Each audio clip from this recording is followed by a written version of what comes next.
शिलांग के सदर थाने पहुंचा एसआईटी हेड। सोनम से पूछताछ हो गई। शिलांग के थाने में सोनम को रखा गया है। चारों आरोपियों को भी सदर थाने में ही रखा गया है। इन सभी से पूछताछ होगी। उसके बाद लगभग 12:30 बजे इन्हें कोर्ट में पेश किया जा सकता है। चारों ही आरोपी जो कि इस पूरी घटना में लिप्त थे, उन्हें पहले ही पुलिस लेकर के शिलांग पहुंच गई है। एक ही थाने में इन्हें रखा गया है। सोनम कल देर रात शिलांग पहुंची थी। अब इन सभी से एसआईटी हेड पूछताछ करेंगे। इस पूरे मामले में एसआईटी का गठन किया गया था और इसी के तहत ऑपरेशन हनीमून चलाया गया। 42 सीसीटीवी कैमरे निकाले गए। उनकी जो फुटेज थी उनको निकाल करके पूरी एक रणनीति तैयार की गई और उसके बाद समझा गया कि आखिरकार इस केस में क्या कुछ हुआ है, किस लिए मेघालय सोनम पहुंची हुई थी। अब ऐसे में एसआईटी हेड पहुंच गए हैं सदर थाने में। वहां पर जाकर के इन आरोपियों से पूछताछ करेंगे।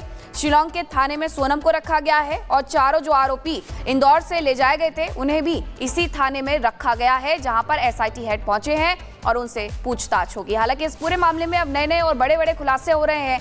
राजा ने ही कहा था कि राज ने कहा था कि राजा को लेकर के आप शिलांग वहां पर ठिकाने लगाएंगे। तो इस तरीके की जो चैट्स हैं वो भी सामने आई हैं। अब इस पूरे मामले में कोर्ट में जब पेशी की जाएगी तो पुलिस की तरफ से कहा जाएगा कि उन्हें रिमांड मिले ताकि वो पूछताछ कर सके। और हमारे साथ हमारे सहयोगी जतिन सीधे जुड़ रहे हैं। जतिन, कोर्ट में पेशी की बात है, बहुत सारे सवाल हैं जिनका जवाब तलाशना। अभी क्या कुछ अपडेट बताएं दर्शकों को। बिल्कुल, देखिए 12:30 बजे के आसपास कोर्ट में जो पेशी है संभवतः पांचों की जाएगी। और इस समय सबसे बड़ा डेवलपमेंट ये है कि एसआईटी के जो हेड है, जो कि एसपी सिटी भी है, वो इस समय सदर पुलिस स्टेशन पहुंचे हैं। और जो जानकारी हमें मिल रही है कि जो एसआईटी हेड है इस पूरे मामले को इन्वेस्टिगेट कर रहे हैं, वो सोनम से अंदर पूछताछ कर रहे हैं। हालांकि कोर्ट में पेश करने से पहले एसआईटी हेड का यहाँ पर पहुंचना कई और सवाल भी खड़े कर रहा है कि पुलिस के पास जो थ्योरी है, पुलिस के पास जो सबूत है, उन सबूतों को कहीं ना कहीं इन आरोपियों को कन्फ्रंट कराना है। और यही कारण है कि जो डिटेल रिमांड नोट इस पूरे मामले में तैयार किया जा रहा है, उसको लेकर भी एसआईटी जो लीड कर रहे हैं एसपी सिटी, वो खुद यहां पर पहुंचे हैं। इस पूरे मामले को सुपरवाइज कर रहे हैं और इन्वेस्टिगेट कर रहे हैं। जिस तरीके से ऑपरेशन हनीमून मेघालय पुलिस ने चलाया, उसमें भी एसआईटी हेड की बड़ी भूमिका रही। पूरा ऑपरेशन उन्होंने प्लान किया और उसके बाद एग्जीक्यूट करके पांचों की गिरफ्तारी इस पूरे मामले में की गई है। लेकिन सबसे बड़ी बात कि एसआईटी हेड अब यहां पर मौजूद है। बताया जा रहा है कि तकरीबन 12:30 से 1 बजे के बीच में पांचों को इसी गेट से बाहर निकाला जाएगा, सदर पुलिस स्टेशन से बाहर निकाला जाएगा। उसके बाद कोर्ट में इन पांचों की पेशी जो है वो की जाएगी। जो जानकारी मिल रही है कि 5 दिन की रिमांड मांगने की कवायद है। हालांकि ये डेज और भी ज्यादा बढ़ सकते हैं। और उसी से पहले एसआईटी हेड जब सदर पुलिस स्टेशन पहुंचे हैं तो इस पूरे मामले की इन्वेस्टिगेशन अब वो खुद। और जानकारी आपको दें कि राजा की मां का सोनम के परिवार पर बड़ा आरोप, तंत्र मंत्र के लिए राजा की हत्या की गई है। संभव ये हो सकता है, उनकी तरफ से कहा गया है कि साजिश के तहत ही शादी करवाई गई। राजा की मां ने ये बड़े आरोप लगाए हैं और कहा है कि सोनम रघुवंशी के परिवार ने इस पूरे मामले में, यानी कि मांगलिक दोष के मामले में जानकारी नहीं दी थी। राजा रघुवंशी की मां ने क्या कुछ कहा है, सुनवाते हैं आपको। माता जी, सबसे पहले तो एक पंडित अजय दुबे हैं जो आपके घर रोज पूजा करने आते हैं। उन्होंने ये कुंडली देखकर दावा किया है कि दोनों की कुंडली में मंगल दोष था। हाँ, दोनों की कुंडली में मंगल दोष था। अच्छा, तो क्या कुंडली शादी से पहले आपने किसी और पंडित को दिखवाई थी या नहीं दिखवाई थी? नहीं दिखवाई थी। अच्छा, मतलब अगर आपको ये पता होता कि मंगल दोष है तो ये शादी आप नहीं करवाते? नहीं पता था ना कि मंगल दोष थे, और दोनों की मतलब इसीलिए शादी करवाई जाती है कि मंगल दोष रहता। गलती लड़की वाले की है, क्योंकि लड़की वाले ने उस मंगल दोष का उपाय नहीं करा, हमने तो सारा उपाय करा था। अच्छा, मतलब आपका ये कहना है कि लड़की की माँ और उनके परिवार को ये पता था कि मंगल दोष में जो उपाय किए जाते हैं वो उन्हें करना चाहिए थे? हाँ, वो उन्हें करना चाहिए थे, वो उपाय उनने नहीं करे। वो उपाय आज वो कर लेते तो उनकी लड़की में इतना पावर भी नहीं रहता ना, वो खींच के वहां तक नहीं ले जाती राजा को। क्या वो उपाय इसीलिए नहीं किए कि मंगल दोष खत्म करना है, जानबूझ के वो साजिश के तहत वो उपाय नहीं किए?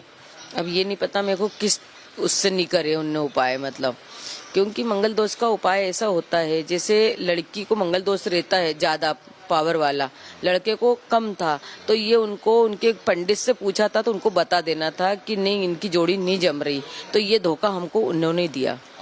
कामाख्या देवी के मंदिर भी वो शिलांग जाने से पहले गए थे, तो क्या वहाँ भी सोनम किसी विशेष तंत्र क्रिया के लिए वहाँ ले गई थी? अब देखो वहाँ तो तांत्रिक क्रिया होती है, मैं तो वहाँ पे जानती भी नहीं थी कि वहाँ पे ऐसा चलता है। सभी बोलते हैं, उनकी मम्मी भी बोल रही थी वहाँ पे तांत्रिक क्रिया होती है, वहाँ बलि चढ़ती है। और उसी दिन से बोल रही थी कि मैं बलि के बदले बलि दूंगी, मेरे बच्चे आ जाएं, बलि के बदले बलि दूंगी। ये भी हमको नहीं पता था कि वहाँ बलि चढ़ती है। अब उनको, मेरे को ये समझ नहीं आ रही कि उसने कैसी तांत्रिक विद्या करवाई कि मेरे बच्चे की बलि दे दी वहाँ पे। ये कौन बोल रहा था कि बलि के बदले बलि देंगे, बच्चे आ जाएं तो? उसकी सोनम की माँ। अच्छा, मतलब आपको लग रहा है कि, और जिस तरह सिर पर हमला हुआ है राजा के, वो भी क्या इस तंत्र क्रिया का हिस्सा है कि पहले सिर पे अटैक करो? अब ये तो देखो क्या हिस्सा है क्या हिस्सा नहीं है, और उसने कौन सी पूजा करवाई थी राजा के लिए। हो सकता उसने यही पूजा करवाई होगी कि मैं बलि दे के जाऊंगी इसके यहाँ पे, और अपना जो दोष है वो खत्म करके फिर राज कुशवाहा से शादी कर लेगी, ऐसा? हाँ, राजपुष्पा को मंगल था नहीं। अगर पहले वो राजपुष्पा से शादी करती तो राजपुष्पा तो मर जाता, फिर वो किसी से कर नहीं पाती ना। अच्छा, इसीलिए उसने पहले राजा को एक मोहरा बनाया अपना मंगल दोष खत्म करने के लिए। हाँ, इसीलिए राजा को मोहरा बनाया, सबके दबाव में आके उसने शादी करी, क्योंकि उसको दबाव नहीं होता तो वो शादी नहीं करती। उसने घर वाले के दबाव में आके शादी करी। अच्छा, दूसरी चीज एक ये सामने आ रही है, अच्छा उनके घर के बाहर भी उल्टी तस्वीर सोनम की लगाई थी, तो ये उल्टी तस्वीर लगाना भी उसी तंत्र क्रिया का हिस्सा है क्या? हाँ, उनके पापा ने बोला था कि हमने मतलब कोई तंत्र क्रिया करवाई है। उन्होंने तो ये बोला था मेरे को कोई नॉलेज नहीं है, जो रिश्तेदार हैं उनने ये तंत्र क्रिया करवाई है कि सोनम जल्दी आ जाएगी, बोले कि जीवित मिलेगी, उल्टी टांग दोगे तो घर की तरफ दौड़ी आएगी बोले। अच्छा, दूसरी चीज एक और बात निकलकर सामने आ रही है कि हवाला का पैसा, कॉन्ट्रैक्ट किलिंग के लिए हवाले के पैसे का इस्तेमाल हुआ होगा ना, क्योंकि राजा तो सारे वो लेके गया था डॉक्यूमेंट यहाँ से, घर से तो लिखा ले गए होंगे। नहीं, जो आरोपी है सोनम और राज, उन्होंने हवाला का पैसा लिया राज ने किसी से, और वो कॉन्ट्रैक्ट किलर को दिया, मतलब हवाला एंगल भी इसमें सामने आया है। 2 नंबर का पैसे का इस्तेमाल हुआ। अब ये 2 नंबर का पैसा कहाँ से हुआ मेरे को नहीं मालूम, इस चीज का कोई नॉलेज नहीं मेरे को, कैसा पैसा नहीं। अच्छा, एक पंडित अजय दुबे ने एक और दावा किया कि इसमें एक और महिला का नाम आ सकता है, वो महिला कौन लग रही है आपको? ये नहीं पता मेरे को। कहीं उसकी सोनम की माँ ही तो नहीं? ये भी नहीं मालूम मेरे को।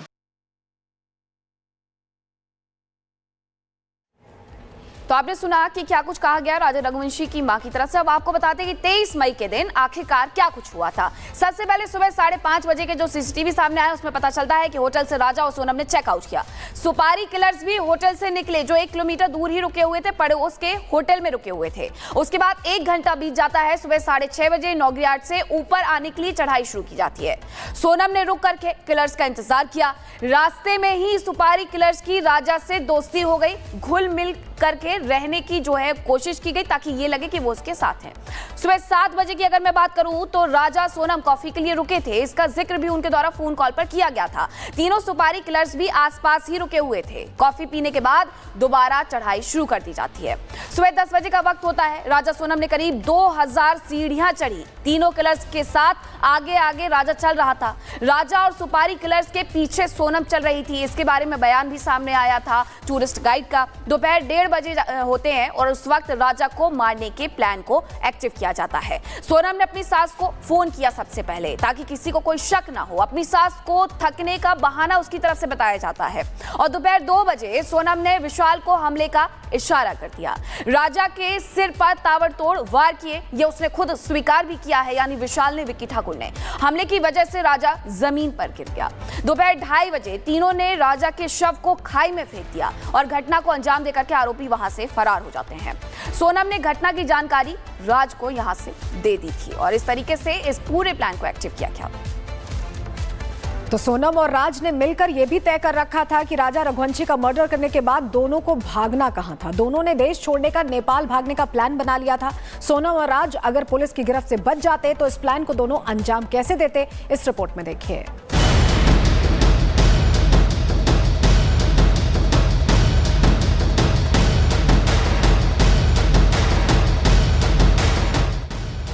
आखिर सोनम राजा का मर्डर करवाने के बाद गाजीपुर में ही क्यों मिली? सोनम गाजीपुर के अलावा और कहीं क्यों नहीं गई? तो सोनम के इस डेस्टिनेशन से जुड़ा है सोनम और राज के भारत से भागने का प्लान। नेपाल भागना चाहते थे सोनम और राज। गाजीपुर से नेपाल बॉर्डर 300 किलोमीटर दूर है। सड़क के रास्ते 5 से 6 घंटे का सफर। देश छोड़कर नेपाल भागना सबसे आसान रास्ता था सोनम और राज के पास, जिससे वो मर्डर के इस गुनाह से बच सकें। नेपाल पहुंच जाते दोनों तो केस इंटरनेशनल बॉर्डर का हो जाता।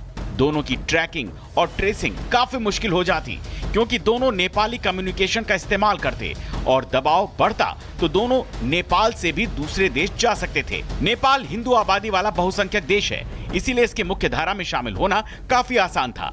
इसीलिए राज और सोनम दोनों ने नेपाल भागने का प्लान बना लिया था। आर्थिक रूप से भी सस्ता है नेपाल। सोनम के खाते में 20 लाख रुपए थे, जो नेपाल में करीब 32 लाख रुपए हो जाते। सोनम अपने साथ गहने ले गई थी। नेपाल में 1 तोले सोने का दाम भारत से बहुत ज्यादा है। नेपाल में 1 तोला सोना 1,40,000 से 1,71,000 के बीच बिकता है। यानी कि अगर सोनम और राज नेपाल पहुंच जाते तो करीब 50 लाख नेपाली क्रेडिट करेंसी उनके पास होती। और इसी इकोनॉमी कन्वीनियंस की वजह से भी हो सकता है कि दोनों ने नेपाल को एग्जिट डेस्टिनेशन के तौर पर चुना हो। साथ ही नेपाल से सड़क के रास्ते आना जाना भी काफी आसान है, इसीलिए दोनों को नेपाल का डेस्टिनेशन ज्यादा मुफीद लगा हो। लेकिन अब सोनम और राज दोनों ही पुलिस की गिरफ्त में हैं। दोनों की प्लानिंग पर लग चुका है full stop. Bureau report, Republic Bharat. वहीं राजा के पिता ने कहा है कि हर हाल में दोषियों को सजा दिलाएंगे। क्या कुछ कह रहे हैं वो आपको सुनवाते हैं। उससे अगर कड़ी पूछताछ होगी सोनम से तो आगे का राज और खुलेगा। इसमें और ही मिले होंगे ये और भी लोग कि एक लेडीज इतना वो नहीं कर सकती है। आज मैं साला किसी जाऊँगा मारने जगह चाचा को सोचूंगा कि इसको मारूं, मैं डरूंगा। अरे मैं अकेले कैसे पर रहूँगा। वो अकेला जब इतना गेम चला सकती है तो समझ लो फिर उसके आगे पीछे और कोई होंगे उसमें। उसकी लेडीज से उसकी सहेली या कोई लेडीज से मिली होंगी। पॉइंट वाले बात बोला मैंने आपको। बस फिर क्यों करा होगा ऐसा? आपको क्या लग रहा है? और मंगल चक्कर भी थी। हाँ। कि एक को मरवा दूंगी। अच्छा। तो मेरे को भी 2 हट जाएगा तो मेरा जो प्रेम उससे शादी कर लूंगी। ओके। पॉइंट पे पॉइंट बात वाली। अंदर आदमी से देखता ना ये रिश्ता कैसे आया था? कि कोई रिश्ते के बनती है वो पुस्तकें। हाँ। आपके समाज में बनती है। हाँ। मेरे समाज में बनती है, सब में बनती है। तो उसमें लड़का के पसंद करता है, अपन नंबर भी लिखते हैं, एड्रेस भी लिखते हैं, फलाना कॉलोनी के ये। फिर अपन बात को फ़ोन लगाते भाई हमारा लड़का भी मंगल है, लड़की वाले के तो हमारी लड़की मंगली है।